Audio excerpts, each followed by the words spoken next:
Okay. I want to thank Jerome Montgomery for guest starring on this particular section of the podcast. Thanks for having me. Oh, anytime. We always know that fun guy to talk with. Got to have fun people to talk with. So any chance we get, we definitely want to have Jerome enlighten us. Well, speaking of enlightenment, okay, it's a good segue there. Did you know that the Metropolitan Museum of Art has now uploaded 422 art books for free download to the public? I did not know that. Yes, in fact, it's available as of this last week in April.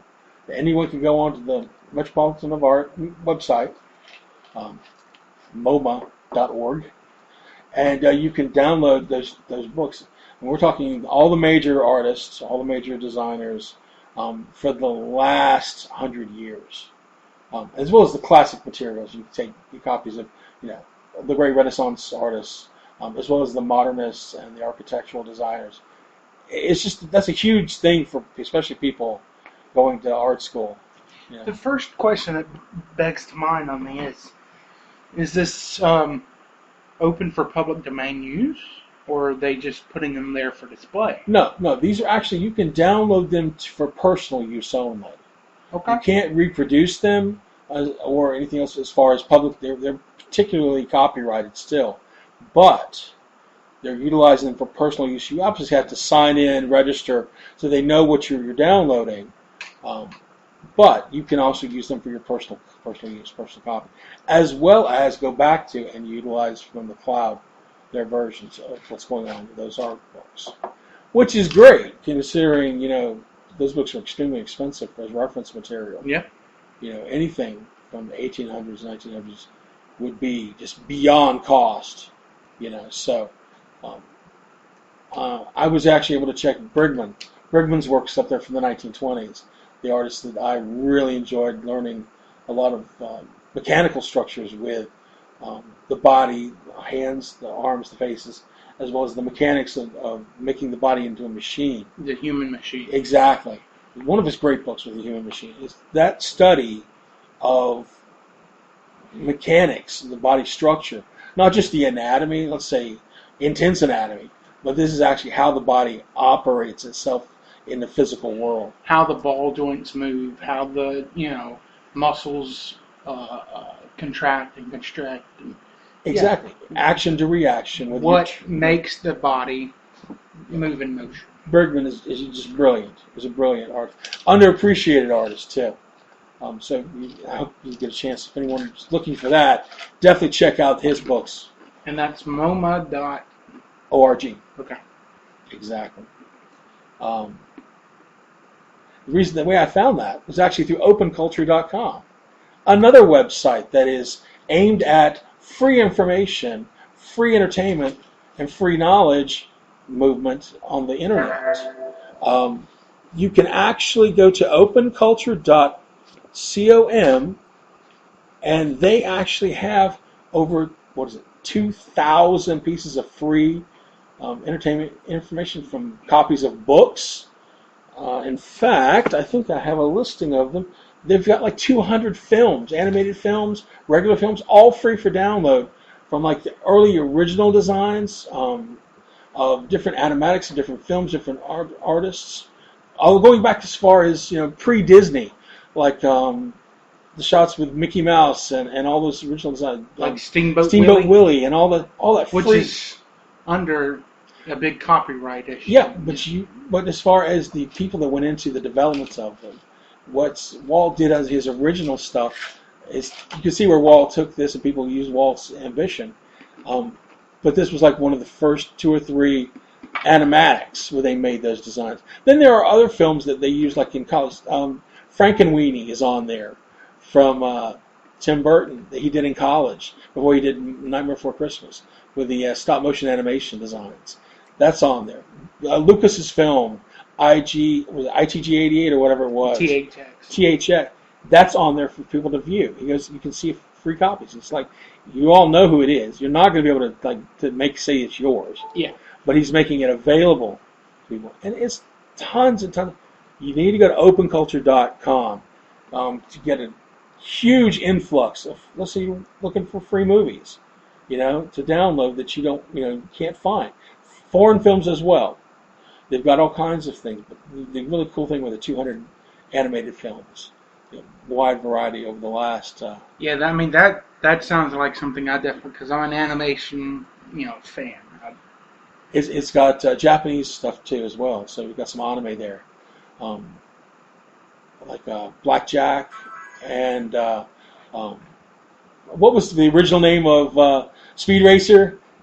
I can't think of the original title. I don't recall. We all know him as Speed Racer. Makagogo. Makagogo has got some stuff on there too. So that anybody who's a manga or an anime fan would love to go to this site. But I'm definitely recommending everybody go and check out openculture.com. It was shown to me, and it's like I just stood there and just looked to screen after screen, clicking links, and they were all active links. I didn't have any problem finding what I wanted to look at. So that's a good thing for the site, being that it's so voluminous.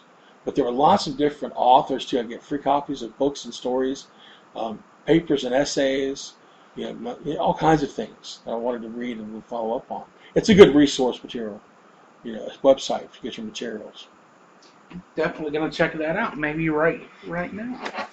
No, okay, not right now. But you should go check it out right now. Well, have you heard the Muppet Show is back on? It's coming back on. I've heard rumors. The Muppet Show tonight. Yeah. Who's your favorite Muppet?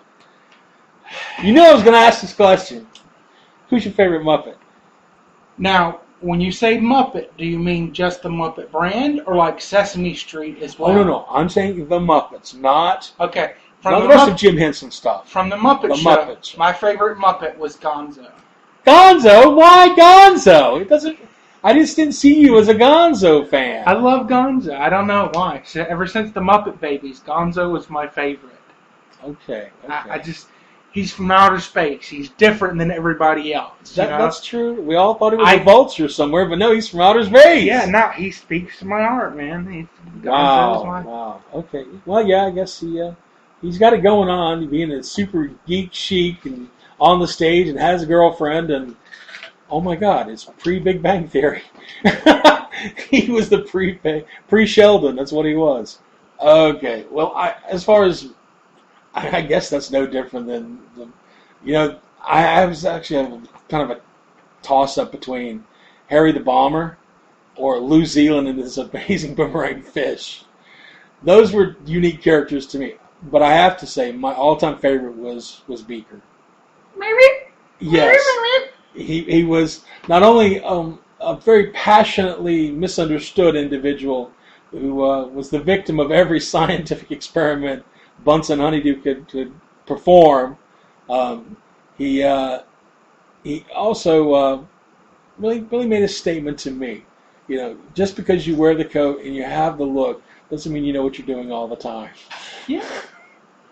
Yeah, I think some of those extra characters just don't get enough love. Swedish Chef. Oh, awesome! He's been getting a lot of love here lately. He's been on cartoons. He's been on talk shows. Yep. He's become a superstar, just like Kermit. And he's very recognizable. Yeah, very recognizable. So it's. I always like Gonzo just because he didn't get the love. He's a freak.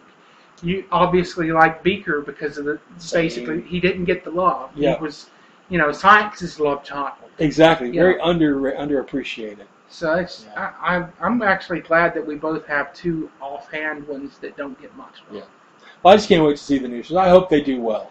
I really do. I don't see them not doing well. I really don't, because the last two Muppet movies were actually just fantastic. That's true. And they have stayed the test of time, even though they've changed ownership hands several times, but they've still maintained the trueness of what the Muppets are. We all know who Kermit is. We all know who Fozzie is. Mm-hmm. Rolf, Miss Piggy. You don't confuse them with suddenly Yoda. Yeah. Even though the same creature workshop, you don't confuse them. Their identity is solid. Now I'll just put this out there. My favorite Sesame Street character is Grover. Well, there you go. Because of the That's same Gonzo with a beak. Exactly. He's a freak. No, is it Grover or Super Grover? Well, I love Super Grover, of course. But they're two distinct individual people. Well, Muppets. They're two different, icons. Yeah, I love them separately yet equal. Equally, yeah. That's what can we say, In any show like Sesame Street, working towards the edification of people that can have their own version of Downton Abbey or Masterpiece Theater or Muppets, the Game of Thrones. Game of Thrones. Yes. They apply their elements to the modern entertainment. So, and I think that's what's the workshop is great. All of Henson's work, all the people who worked for Henson, his son, they just need to keep producing good Muppetry work. Did you see the reality TV show on Sci-Fi? Faking It? No. Where they did Muppets. They had a bunch of puppet makers come in, and they competed for a chance to join the Muppet. Oh, yeah.